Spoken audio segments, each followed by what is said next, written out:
transição de carreira, afinal, como se preparar para isso no momento que a gente decide sair do Brasil?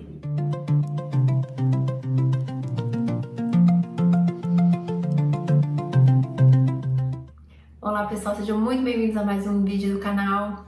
Happy Sunday! Para quem não me conhece, é novo por aqui, meu nome é Natália Fernandes. Nesse canal eu compartilho várias dicas sobre estudo e trabalho no Canadá. E se você ainda não é inscrito, te convido a se inscrever, compartilhe esse vídeo com amigos e vamos para o tema de hoje.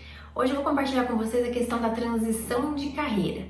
Na minha jornada, rumo ao Canadá, eu precisei fazer duas transições de carreira. Na ida, que foi em 2016, onde eu deixei toda a vida que eu tinha no Brasil para reconstruir no Canadá. E depois, quando eu já tinha aplicado para o meu PR, eu decidi fazer uma grande transição de carreira novamente aos 35 anos. Então, nesse vídeo eu quero dar algumas dicas essenciais para que você consiga se preparar, não preparar-se apenas intelectualmente ou fisicamente, mas também preparar muito bem a sua cabeça para enfrentar essa transição. Sempre que a gente usar a palavra transição, a gente tem que saber que é um caminho que tem começo, meio e fim, que vai te levar do ponto A ao ponto B. E essa sempre foi a minha mentalidade para passar pelos momentos mais difíceis, porque uma das coisas que você pode anotar aí é isso, que transição ela nunca é simples, ela nunca é fácil. Ela pode ser um pouco mais tranquila quando a gente planeja, a gente se prepara, financeiramente para fazer aquilo dar certo, mas o processo como um todo ele sempre vai ter suas dificuldades, vai ter muitos momentos que você vai se perguntar assim, será que eu tô fazendo certo? Será que eu tô indo pelo caminho que eu devia estar indo mesmo? Mas se você tiver com a mente boa e ter certeza de que tem começo, meio e fim, você vai chegar do ponto A ao ponto B com sucesso, tá? Então vamos falar um pouquinho da primeira transição, que foi em 2016, quando eu deixei no Brasil. Eu sempre tive trabalhos ligados à área de administração, minha formação principal é em administração de empresas, e quando a gente começa assim a pensar sobre Canadá e como seria essa coisa toda de mudança, uma das principais questões que vem na nossa mente é, beleza, como é que vai ser essa transição, de trabalhar lá? A princípio eu não vou ter o inglês, eu vou chegar um pouco deslocado, até eu entender o mercado e tudo mais, e eu também tinha essas mesmas preocupações, porque no seu país você domina a questão de network, você domina a questão de procurar emprego e tudo mais, e quando você vai para um país novo você tem que aprender tudo. Então acho que a primeira dica essencial é isso, estude sobre o país, aprenda, tenha humildade de entender que você está ali para dominar aquele novo mercado de trabalho. E isso vai exigir de você, muitas vezes, dar alguns passinhos para trás, ir para empregos que você possivelmente no Brasil não faria, mas que vão te dar essa habilidade para dar outros passos e chegar nessa nova carreira, nessa nova vida que você está construindo no país novo. E aí uma das coisas bem legais que aconteceu assim comigo, quando eu fui, eu tinha uma empresa e eu tinha acabado de fechar essa empresa e eu tinha um gap ainda de pelo menos uns 6 meses até eu embarcar. E aí eu fui trabalhar no Starbucks, estava acabando de inaugurar Starbucks no Brasil, surgiu uma vaga e eu fui, porque eu já tava pensando, falei, bom, se chegar lá começar a ficar difícil de arrumar emprego, pelo menos já sei trabalhar numa Starbucks. E foi uma experiência incrível, porque eu fui trabalhar com pessoas assim bem novinhas, adolescentes. Eu entrei como supervisora de loja, então muitas coisas que eu já fui aprendendo já dentro do sistema norte-americano de trabalho. Depois, felizmente, eu acabei não precisando ir para uma Starbucks lá, acabei indo trabalhar numa loja. Eu contei isso até no vídeo passado, acho que tem 2 semanas que eu fiz, falar a respeito dos meus trabalhos no Canadá, mas eu já estava me preparando, para conseguir empregos lá, de acordo com o meu nível de inglês. Uma das coisas que eu sempre falo aqui no canal e eu sempre comento com meus clientes o nível de empregabilidade vai ser o nível do teu inglês. Então, se você tem uma mentalidade tipo assim, eu chego lá com meu inglês quebrado mesmo, vou trabalhar em qualquer coisa, eu acho que é uma coisa muito ruim, sabe, gente? Porque assim, vocês têm tempo de preparo, Em 6 meses, estudando inglês, mesmo que de forma online, agora com a pandemia surgiu um monte de opção interessante, você consegue chegar lá com o inglês melhor e não precisar passar por situações chatas, sabe? De repente ir trabalhar com brasileiros que possam te explorar, trabalhar com portugueses, né, que também podem te explorar. Então, assim, se você está fazendo esse movimento, né, que é uma mudança de vida tão grande, se preocupe em primeiro estudar inglês e planejar da melhor forma possível onde você quer chegar. Porque se você for com essa mentalidade, tipo, chego lá, faço qualquer coisa, vou trabalhar com qualquer coisa e vou me virando, a tua experiência vai ser muito ruim, né? A gente com preparo, com planejamento, com dinheiro para fazer o projeto já é muito difícil, a transição já é muito dura. Quem dirá sem planejamento e com essa mentalidade de você chega lá e faz qualquer coisa. Então anote esse conselho, cuide bem dessa questão sua do idioma, que é a coluna vertebral do processo. Mesmo que você não tenha uma graduação no Brasil, ou você não tenha muitas habilidades, muitas experiências profissionais, se você chega no outro país com inglês bom, você começa muito mais fácil, muito mais tranquilo essa vida, né, no novo país. E aí um outro ponto que eu queria abordar nesse vídeo é a questão do desequilíbrio, né? Você vai ter que desequilibrar algumas áreas da sua vida durante essa transição. Durante o meu período de estudo no Canadá, uma das coisas que desequilibrou muito na minha vida foi os meus horários de lazer, de tempo livre, porque eu fui com um objetivo muito claro do que eu queria, do que eu precisava fazer. Então, por 2 anos, os meus 2 primeiros anos de Canadá foram extremamente difíceis, porque, primeiro, o horário que eu trabalhava era 5 da manhã. Eu nunca, na minha vida, tinha precisado acordar às 4 da manhã para ir para um emprego, e por 2 anos eu fiz isso. Então, foi um desafio muito grande, mas eu tinha no meu coração e na minha mente que era por um tempo. Aquilo tinha começo, tinha meio, tinha fim. Esse horário, né, das 5 da manhã era um horário difícil, mas porque eu precisava, ele servia, porque era o horário que me permitia continuar estudando, né, ter tempo para ter o segundo emprego, para conseguir fazer os trabalhos da escola. Então, fui me organizando. Tanto que depois, quando tudo isso passou, que eu peguei meu PGWP, que eu consegui meu trabalho full time, o primeiro fim de semana que eu tirei livre, né, que eu me dei ao luxo de ter um fim de semana, eu peguei, fiz uma pipoca, sentei pra assistir um filme e falei, gente, fazem quase 2 anos que eu não faço isso.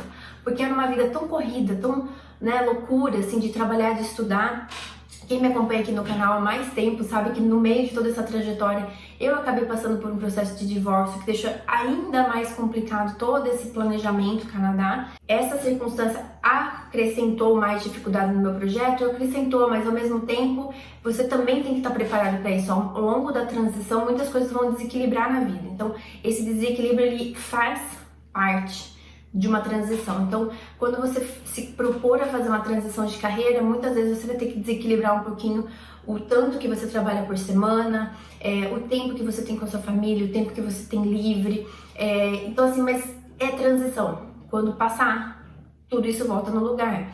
Então, quando você entra num processo de transição, você não pode esperar ou se frustrar porque as coisas não estão bonitinhas todas no seu lugar. Faz parte, né? Tá na bandeira do nosso país, né? Ordem e progresso. Só que para você chegar nessa ordem, precisa desorganizar muita coisa. Então, isso também faz parte. E aí a gente começa a se cobrar menos, a entender que é um processo que tem começo, meio e fim. E você começa a receber esse desequilíbrio todo da vida como algo temporário, que é. Tá? Eu já afirmo pra vocês que depois tem uma luz no fim do túnel, depois que essa porta se abre, que você passa por ela, as coisas melhoram muito. E aí, o outro ponto que eu quero abordar com vocês é a questão de gestão de riscos. Então, essa minha primeira transição indo para o Canadá foi bem planejada, tinha o financeiro tudo certinho, tive alguns percalços no meio do caminho que não estavam no plano, mas as coisas foram fluindo. E aí, quando tudo estabilizou, que né, chegou o PGWP, consegui meu trabalho full time na NOC, apliquei pro PR, tava tudo fluindo, eu decidi fazer novamente uma transição de carreira. Aí quem tá me ouvindo fala assim, menina, por que você fez isso, né? Porque a gente não pode ficar na zona do conforto, gente. Sempre que você tem na tua vida coisas que te desafiem, coisas que te levem para melhores níveis, você precisa pegar a oportunidade, né? E aí entra a questão da minha última transição de carreira, que foi deixar de ter um trabalho full time, ganhando em dólar canadense, para abrir a minha própria agência de intercâmbio. E aí entra a questão da gestão de riscos. Para dar esse passo, não foi uma coisa assim tipo, vamos fazer e começa. Tem todo um planejamento financeiro, tipo assim, gestão de risco significa você Pensar nos piores cenários. Eu trabalho com isso todos os dias e eu falo para os alunos, falo, olha, a gente cria o planejamento para você, eu crio um documento, né, para trabalhar hoje com planejamento de intercâmbio, onde a gente tem um checklist com todas as atividades. Hoje eu divido o meu trabalho em 3 fases, mas em cada fase eu já discuto com o aluno os possíveis riscos, né? Gestão de riscos é, ok, e se faltar dinheiro? Ok, e se meu visto for negado? Ok, e se whatever. Então você precisa ter essa gestão. E aí quando eu comecei a imaginar como seria abrir a minha empresa, eu estava ainda no Canadá, comecei a olhar todas as questões que envolvem uma abertura de empresa, né, para que eu conseguisse fazer essa transição, e ao mesmo tempo tem a parte financeira, porque assim, quando você muda de emprego ou né, faz qualquer movimento, existe sim uma questão financeira envolvida. Você está vindo ali num ritmo, com um salário, com uma vida estabilizada, e de repente tudo isso vai mudar. Então você também tem que colocar no papel como que você vai fazer isso. Então acabou que eu tinha esse plano, e quando surgiu a pandemia, eu vi a possibilidade de estar no Brasil por um tempo para fazer essa transição e conseguir tirar do papel aquele sonho. Então muitas vezes, gente, é isso que vai acontecer com vocês que estão aí se preparando para ir para o Canadá. Vocês estão numa vida no Brasil, muita gente trabalha em banco, trabalha em multinacional, tem uma vida super organizada. Esses dias eu até estava tendo um cliente, ele falou assim, Nath, minha vida tá assim, assim, assim, eu trabalho, sou servidor público e tal, ele falou da família, falou do financeiro, e ele falou assim, você que fez esse trajeto todo, quanto que valeu a pena ter feito isso? E aí a gente conversou, né, e foi a primeira vez que alguém me perguntou isso, quanto valeu a pena ter desequilibrado tanto a vida para chegar onde você chegou hoje? E aí eu sei que é uma resposta assim muito pessoal, gente, mas vamos voltar nessa filosofia de vida que eu adotei para mim. Sempre que tiver alguma coisa te desafiando, sempre que tiver alguma coisa exigindo de você novas habilidades, novas conquistas, vai em frente, para você nunca correr o risco de ficar estagnado, né? De repente não ver mudança na sua vida, de muitas vezes contrair até uma depressão porque você não tá indo a lugar nenhum, e você começa a olhar pro lado e fala, nossa, fulano tá conquistando tal coisa, fulano tá conquistando tal coisa, e eu vou correr atrás também, eu vou de repente estudar, fazer um curso, achar um trabalho voluntário para fazer, eu vou fazer uma transição de carreira, algo que te desafie, tá? E aí, então, recapitulando, gente, sempre que vocês forem fazer qualquer transição, principalmente essa transição, mudança de país, mudança de carreira, as 2 principais coisas que vocês precisam estar alerta é isso, que muitas coisas vão desequilibrar nessa trajetória, e que você precisa ter uma gestão de riscos muito boa para que quando acontecer algo que saia do planejamento, você tenha recursos financeiros e principalmente psicológicos para gerir aquilo e ajustar a rota. Quando a gente encontra um obstáculo, você não para, você não desiste, você acha uma nova rota, contorna aquele obstáculo e continua a sua trajetória. Então muitas vezes isso vai acontecer, sabe? Não é uma coisa assim, pode acontecer. Quando você chegar no Canadá, você vai se dar conta de que muita coisa que você planejou foi ao contrário, ou não era o que você pensava. Muitas expectativas vão ser frustradas, muitas coisas que você achou que seria super fácil vão ser difíceis, e coisas que você imaginou que seriam difíceis você vai tirar de letra. Só que você tem que ter essa flexibilidade de ajustar a rota, de continuar gerindo os riscos, de continuar ajustando a vela do seu barco, porque, tipo, não pode parar, né? Você não deve parar. Então, que vocês possam anotar as dicas que eu dei aqui nesse vídeo, que a transição de vocês seja muito rica, muito próspera, muito feliz, e que no final de tudo, você se orgulhe da pessoa que você se tornou durante o caminho, ok? Muito obrigada por assistir esse vídeo, compartilhe com amigos, se você não é inscrito ainda, se inscreva, a gente se vê no próximo domingo. Tchau, gente!